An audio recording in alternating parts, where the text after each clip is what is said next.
네, 여러분 안녕하십니까. 날로 인기를 더해가는 서민의 시사방구. 아까 좀 전에 보니까 1화가 업로드 됐던데 무려 조회수가 9입니다. 9. 그중에 하나는 저고요. 어쨌든 열심히 해보겠습니다.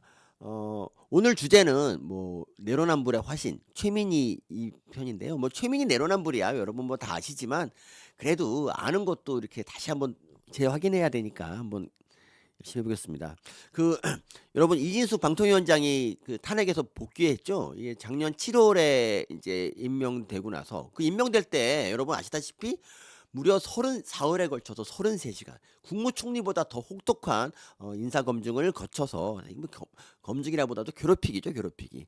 결국 방통위원장이 임명됐는데 임명된 지 단 하루 만에 탄핵안이 발의되고 그 다음 날 직무가 정지됩니다.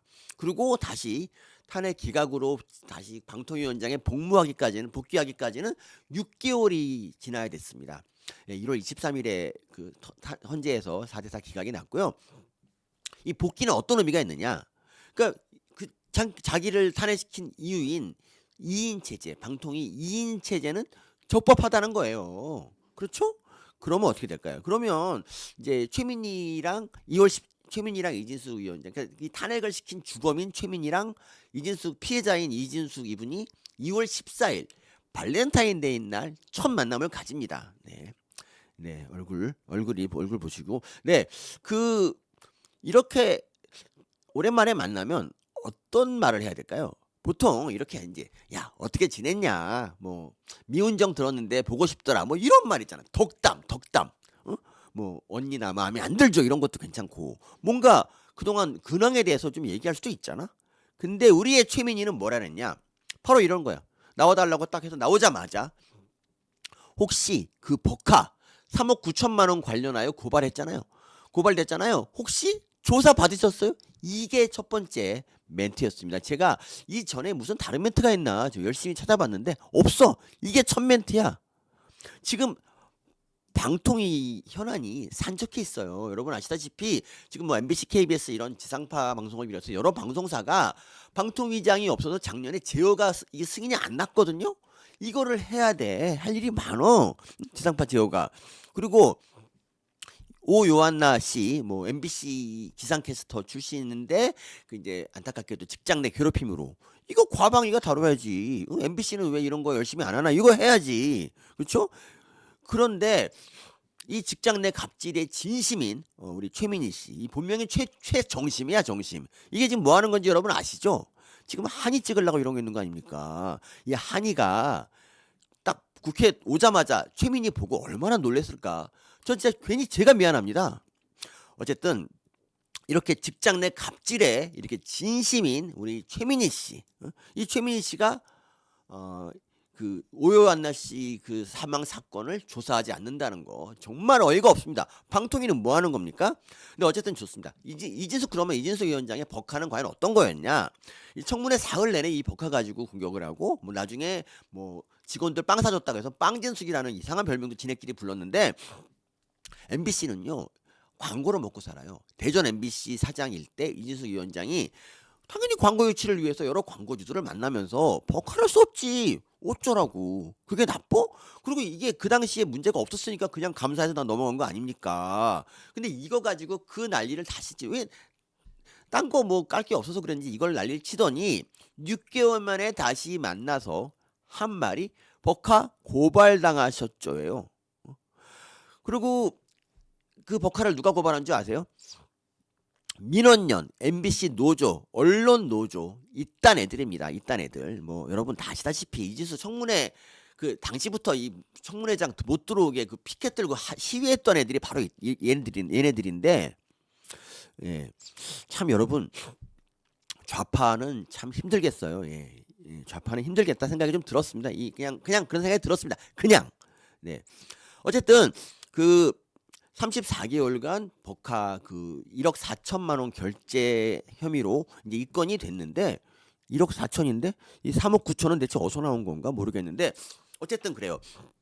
저는 최민희가 평상시에 버카 유형에 대해서 아주 그냥 칼 같은 그런 잣대로 여야 가리지 않고 깠으면은 저는 이거 이해할 수 있습니다. 그런데 우리 최민희 법카 유용에 정말 진심으로 이걸 깠을까?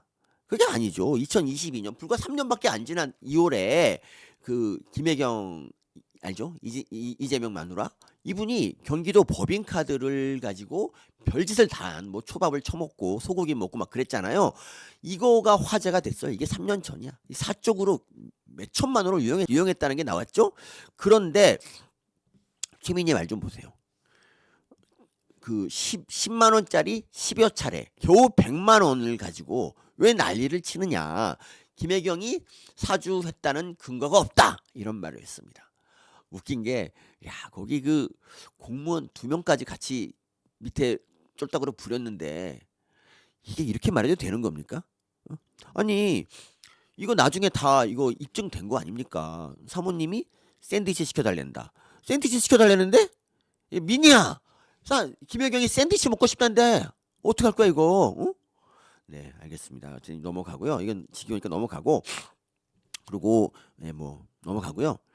그리고 그래서 이제 이 박정훈 의원이 있지 않습니까? 이 정의의 항상 편에 서 있는 우리 박정훈 의원 이분이 또 잘생겼어. 그래서 이분이 뭐라고 했냐면 이제 그 국감 때 최민희의 이런 이중적인 행태를 이제 규탄합니다. 뭐라 했냐? 그 김혜경 슬기로운 법카 생활을 김혜경은 했는데 왜 이런 거는 말 안 하고 김혜경은요. 그리고 공직자의 배우자. 배우자는 이런 혜택을 받을 수가 없고 공직자에게 주어지는 혜택을 받으면 안 되는 사람이에요. 10만 원을 썼던 100만 원을 썼던 간에. 그런데 100만 원 썼다고 이렇게 후려치더니 이게 문제 없다는 식으로 얘기하는 게 정말 내로남불이잖아요. 그래서 이걸 이제 얘기했더니 최민희가 이렇게 말해요. 이재명 대표를 넘어 부인까지 걸고 넘어지는데 그분이 방통위원장 후보라도 됩니까? 이진숙 위원장은 공직자를 하겠다는 사람이고 김혜경 여사가 무슨 공직을 하겠다고 했습니까? 이렇게 얘기하면서 마이크를 꺼버리겠다고 협박을 합니다. 그러면 좋아요. 김혜경 그러다 쳐요. 이재명 법카에 대해서는 뭐라고 좀 해야 되는 거 아닌가? 이재명은요 1억 이상의 법카 유용 혐의로 이미 기소가 된 상태예요. 뭐 관용차 사적 사용 물론이고 과일로 이제 그 경기도 공금으로 경기도 예산으로 지 친척들 선물하고 샌드위치 처먹고 세탁비 그리고 뭐 식사 대금 같은 거 이런 거 다 했잖아. 이재명한테라도 뭐라고 해야 되는데 우리 최민희는 그런 말을 한 적이 없습니다. 좋아요. 이재명 김혜경 얘기 지겹죠. 그래서 오늘의 핵심인 유시춘에 대해서 보겠습니다. 유시춘은 EBS 이사장이니까 과방위 소관이잖아요. 유시춘 법카가 그 전에 밝혀진 건 아니고 이제 이게 최근에 밝혀졌기 때문에 이거에 대해서는 최민희가 뭔가 입장을 내놔야 되지 않겠습니까? 유시춘 EBS 이사장. 네, 유시춘은 알다시피 유시민의 누나입니다. 네, 그렇습니다. 유시민은 이게 언제 밝혀졌냐면 조선일보가 이걸 깠어요. 2023년 10월 유시춘 주말 관광지 등에서 EBS 법카로 78회 긁어. 정권 바뀌자 안 긁어. 역시 기회주의자. 주말에 사용된 것도 되게 많고 전국 관광지에서 주로 사용됐다. 이 사람도 무슨 광고 유치했던가요? EBS가 광고 유치하나요? 그렇습니다. 그리고 특히 제주도에서 의견 청취를 했답니다. 직원 의견 청취. 제주도까지 가서 직원이 의견 내려고 제주도까지 가. 제주도 연탄구이집이나 곱창집에서 의견 청취를 했습니다. 네, 이랬습니다. 그랬는데 그러면 이게 정당하면 정권 바뀌어도 계속해야 되잖아. 완전히 주말에 사용하는 건 완전히 사라졌다. 야, 멋지지 않습니까? 4월 17일이 마지막이야. 복 요리집에서 복 처먹고 이게 마지막이라는 거지. 예. 그럼 왜 도대체 정권 바뀐 뒤에 이거 안 썼냐? 왜 직원들을 지방까지 끌고 가서 의견을 청취했냐? 답을 들을 수가 없었습니다. 네, 그렇습니다. 그리고 EBS에 관용차가 있지 않겠습니까? 공용차? 이 차량을 EBS 이사장은요 비상임이야. 필요할 때만 오면 되는 거야. 그런데 이 EBS 공용 의전차를 지 혼자 타고 다녔습니다. 9명의 이사가 같이 타야 되는데 혼자 탔습니다. 그리고 회의 참석 수당을 많이 받았고 연 6,354만 원을 받았습니다. EBS 적자입니다. 이런 애 때문에 적자고요. 그래서 결국에는 이 인간이 불구속 기소를 당했습니다. 2천만 원 사용이 이제 인정돼서 기소를 당했습니다. 그랬는데 유시민 누나답게 유시춘은 이렇게 말했습니다. 그 기소가 10월 15일 날 됐는데, 그러니까 기사가 났어요. 기소됐다는. 근데 이틀 뒤에 EBS 이사회를 하죠. 거기서 유시춘이 이렇게 말합니다. 이 업무상 배임으로 기소됐는데 이거는 무혐의 처분됐기 때문에 이거는 가짜 뉴스다. 가짜 뉴스 언론에 법적 조치를 취할 것이다. 2천만 원 기소했다는 보도는 사실이 아니다. 이런 말을 합니다. 그래서 이제 언론사에서 그 법원에 들어가서 이걸 봤어요. 그랬더니 피고인 죄명, 업무상 배임죄 나와 있는데, 법원 홈페이지에 나와 있는데, 시춘아 나와 있잖아. 이거 업무상 배임이야 너. 그렇습니다. 이거 이래야 여러분 좌파입니다.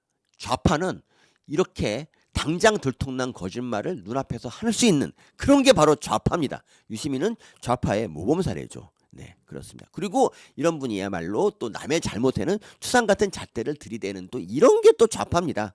어쨌든 우리 유시춘은 훌륭한 좌파의 표상이기 때문에, 그래서 아이들을 우리 모두 좌파로 만들려고 하는지 EBS 이사장 역할을 벌써 7년이 뭐 8년째 여기서 8년째. 아, 진짜 애들이 무엇이 되려는지.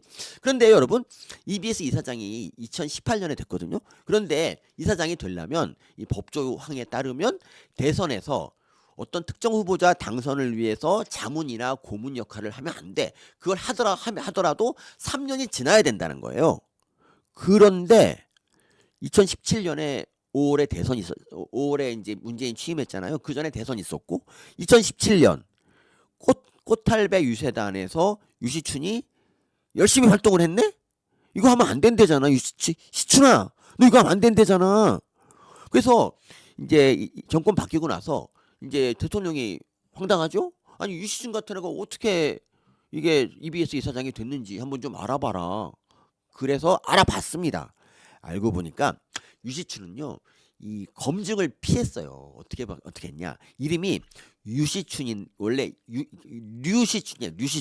류시춘인데 유시춘으로 바꾸고 주민등록 번호를 50년생에서 51년생으로 바꿨어요. 왜 바꿨냐고 물어봤더니 아니 뭐 그 뭐라 했냐 얘가, 그냥 여권 갱신 때 호적상 정보와 주민등록상의 정보를 일치시키려는 안내를 받아서 변경을 했대. 여권 갱신할 때. 여권 갱신을 하필이면 EBS 이사장 앞두고 이걸 했네. 또 하필이면 그 전까지 갱신할 때는 아무 말도 안 했나 보지. 시춘아, 넌 정말 공교롭구나. 그래서 이걸 가지고 이제 문의했더니 이렇게 또 말합니다. 최소원 김건희처럼 개명하지 않았다. 유시춘에서 유시춘 거 개명 아니야? 성 바꿨잖아. 그래서 너에 대한 정보가 안 나왔다니까. 알겠습니다. 넘어가고요. 어쨌든 자, 이제 이번에 이 얘기 하겠습니다. 유시춘의 아들, 유시춘 유명한 아들이 유명 독립영화 감독이지만 아무도 모릅니다. 이 신희수 씨인데, 이 인간이 2017년에 대마초 밀수 혐의로 구속이 됐어요. 그래서 야, 너 2018년에 EBS 이사장 될 때, 응? 네 아들 2017년에 구속됐는데, 2018년 구속됐는데, 이거 어떻게 이 아들이 대마초 밀수면은 EBS 이사장 안 되는 거 아니야? 라고 했더니 아들이 재판에서 무죄를 받고 이사장이 됐다라고 했어요. 근데 알고 보니까 그게 아니야. 얘가 1심에서 아들이 이상하게 무죄가 나왔는데 2018년 7월 2심에서 유죄가 나오고 3년형. 그리고 구속됐어. 법정 구속됐어. 그리고 나서 2018년 9월, 그러니까 아들이 구속되고 나서 2달 후에 이사장 된 거야. 그리고 대법원 확정 판결 나고 유시춘이 이렇게 말했어요. 범인 따로 있다. 내가 잡겠다. 범인 아직도 못 잡았습니다. 그리고 이거에 대해서 이제 물어봤어요. 야, 네 아들 저기 이게 맞는 거야? 네 아들 그런데. 그랬더니 유시춘이 말합니다. 사형 판결 받은 사람이 40년, 50년 뒤 무죄 판결 받는 걸 봤다. 사법부는 전지전능한 신이 아니다. 우와, 사법부 판결 중요하지 않답니다. 내가 맞다면 맞는 거랍니다. 여러분, 이것이 바로 좌파야. 코리안 좌파는 다른 나라 좌파도 이러는지 모르겠지만 코리안 좌파는 정말 어메이징합니다. 그리고 작년에 그 임기가 또 원래 작년 9월에 임기가 끝나야 되는데 그때 방통위원장이 없잖아. 이런 어수선한 틈을 타서 어영부영 연임을 연임을 했고요. 여기에 대해서 그냥 이거 좀 너무 말도 안 된다고 이사 몇 명이 이거 가처분 신청을 냈는데 이게 받아들여지지 않았습니다. 이게 웃긴 게 뭐냐면 후임 이사가 임명되지 않을 경우 기존 이사가 직무를 수행한다는 법에 따라서 했다 그러는데 근데 이게 아니라 이건 이사장이잖아. 이사장 얘기잖아. 이사장. 뭔 말인지 아세요? 아니 이사들 임기는 그렇게 된다 그래도 이사장은 새로 바꿔야 되지 않냐 이런 말이야. 그런데 그냥 안 돼. 그냥 통과됐어. 네. 이사장은 새로 뽑아야 되는데 그냥 뭐 넘어가죠. 그렇습니다. 그래서 우리 법원 정말 자애로운 우리 법원은 이런 유시춘한테 임기를 계속할 수 있다고 이제 판결을 내려줬는데 정말 신기하죠? 아니 아들이 대마초면 그러니까 아들이 학폭이면 아무것도 못하는데 이 나라에서는 공직자를 못해. 근데 아들이 대마초라도 EBS 이사장을 할 수 있다. 예, 그런 겁니다. 어쨌든 역대급 거짓말쟁이 그리고 법카 범죄자 아들 대마초 이런 분이 지금 교육방송 이사장을 하고 있습니다. 그래서 그 생각 나지 않습니까? 정순신 씨라고 이제 그러니까 검사 출신이고 지금 변호사고 이제 그게 국가수사본부라고 국수본 이제 본부장 이분이 후보에 올랐는데 그날 바로 아들의 학폭이 이제 밝혀짐으로써 학폭은 그 아들한테 그러니까 다른 동급생한테 이제 빨갱이라고 한 거야. 그래서 이제 얘가 이제 뭐 극단적인 선택을 했다 그러더라고. 들은 애가. 근데 웃기지 않습니까? 좀 애가 그러니까 미숙한 청소년기에 했던 범죄, 이 학폭 이런 거는 정순신이 국수본장이 되지 못하는 이유가 되는데 그 대마초 밀수 아들 다 큰 40대 그리고 이게 웃긴 게 뭐냐면 던지기 수법이라고 이게 마약을 엉뚱한 주소로 배달해 놓고 몰래 찾아오는 그런 수법으로 이걸 했는데 이게 이런 아들이 이랬는데 EBS 이사장 바로 잘려야죠. 이건 정상적으로 바로 잘려야지. 정말 어이없지 않습니까? 어떻게 이런 이상한 나라가 있을 수가 있습니까? 아들이 이렇게 대마초를 피워도 엄마는 교육방송 이사장이 되는 이런 나라. 아니 정말 웃기지 않습니까? 여기에 대해서 우리의 김장겸 의원이 이제 국정감사에서 항의를 했어요. 그랬더니 우리 최민희가 이렇게 말했습니다. 유시춘 그분은 민주화 투쟁의 별 같은 분입니다. 함부로 폄훼하지 마세요. 그분의 무고함이 밝혀질 거라 믿습니다. 야, 기소도 안 된 이준석 위원장의 법카는 얘기하는 분이 정말 기소된 유시춘의 법카 그리고 마약에 대해서 이따위로 말을 합니다. 그래요. 유시춘이 민주화 운동을 했다 칩시다. 민주화 운동 한 사람은 그럼 아들이 대마초 펴도 됩니까? 근데 대체 어떤 민주화 투쟁을 했는지 모르겠지만 나무위키에 보면은 생애 소설가로 활동하다 국민정치연구회 정책실장이 되고 어쩌고저쩌고 인재로 영입돼. 뭘 했다는 거지? 유시춘? 시춘아 너 뭐 했냐? 정말 이건 아니지 않습니까? 그래서 이 사례 내로남불의 극한 사례 최민희를 이제 여러분한테 고발하면서 이상으로 마칩니다.